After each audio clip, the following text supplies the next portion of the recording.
Buenos días, hijos. Espero que estén bien. Yo estoy contenta porque nuevamente nos reencontramos aún en la distancia. Los extraño, pero de alguna manera, gracias a Dios, estamos en contacto. Hoy vamos a retomar las sesiones de aprendizaje del área de comunicación. Dentro de él incluiremos sesiones de razonamiento verbal en las posteriores sesiones. No se preocupen, está dentro de nuestra programación. Bien, habíamos trabajado 2 módulos con sus respectivas sesiones. ¿Recuerdan? Hoy desarrollaremos el módulo número 3. ¿Saben? Echo de menos las conversaciones presenciales que teníamos, donde me expresaban inquietudes, ideas, dudas, problemas. Y lo conversábamos, ¿verdad? También compartíamos el trabajo grupal con participación de cada integrante. Ya volveremos a hacerlo. Hoy, ustedes conversan, dialogan frecuentemente con sus padres, hermanos y algunos familiares, también con sus amigos. De lo que acabo de expresarles, les pido que deduzcan el tema que trataremos.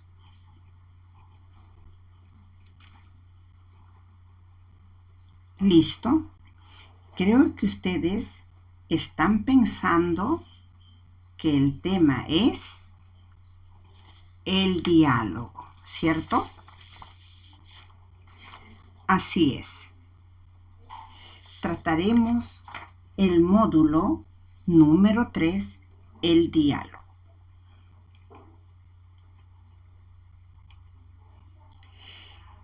En la sesión 1 trataremos sobre el concepto, las formas, características y usos.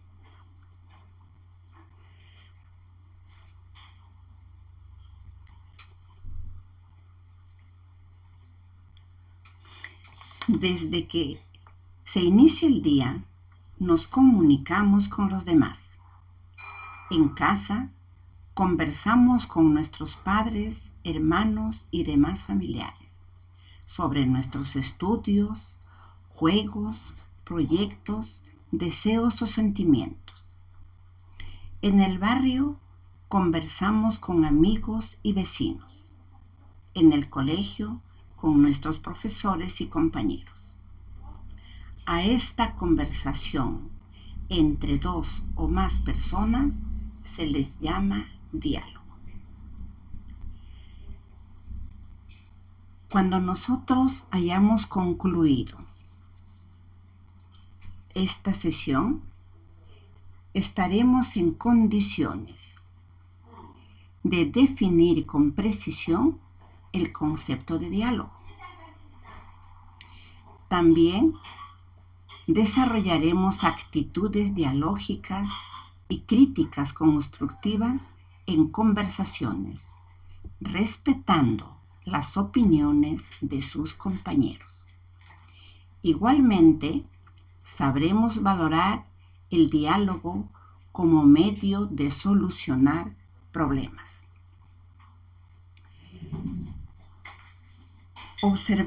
Pensemos en el siguiente ejemplo. María y Pedro dialogan telefónicamente. Son 2 amigos. María: hola Pedro, ¿cuándo volveremos al colegio?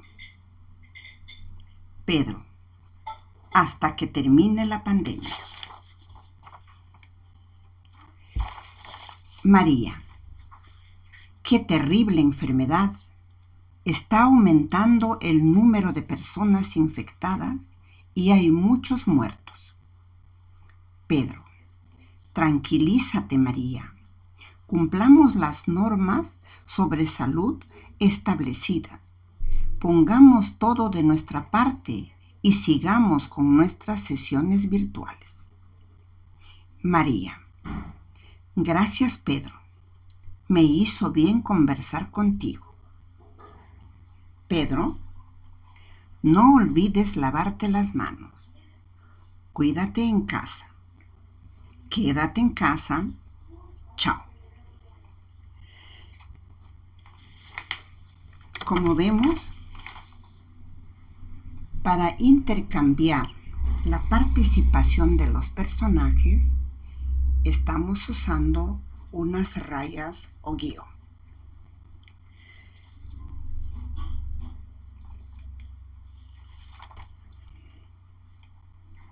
Ahora veamos el esquema.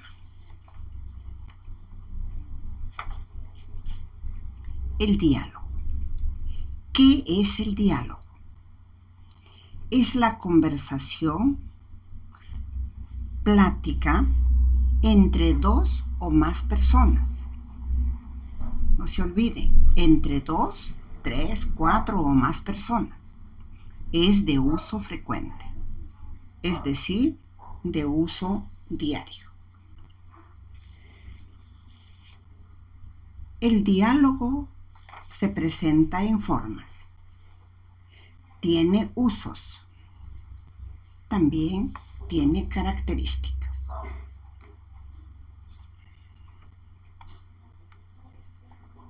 Las formas. El diálogo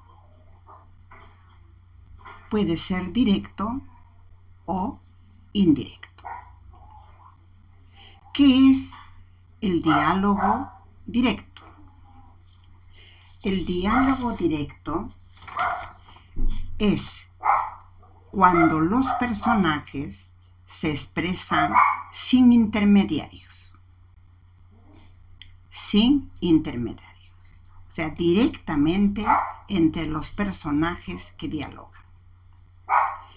El diálogo indirecto es cuando interviene el narrador o intermediario, que narra lo que dicen otros personajes. Es decir, se da a través de un intermediario o narrador.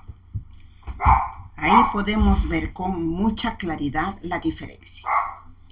Un ejemplo de comunicación directa, de diálogo directo. Participan dos personajes. Creí que ya no ibas a venir. No pude salir antes.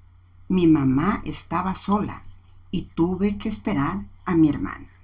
Como ven, es directo, de personaje a personaje.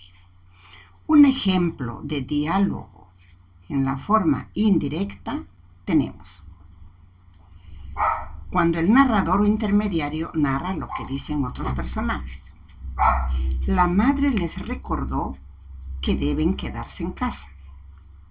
Antonio, impaciente, preguntó qué estaba ocurriendo.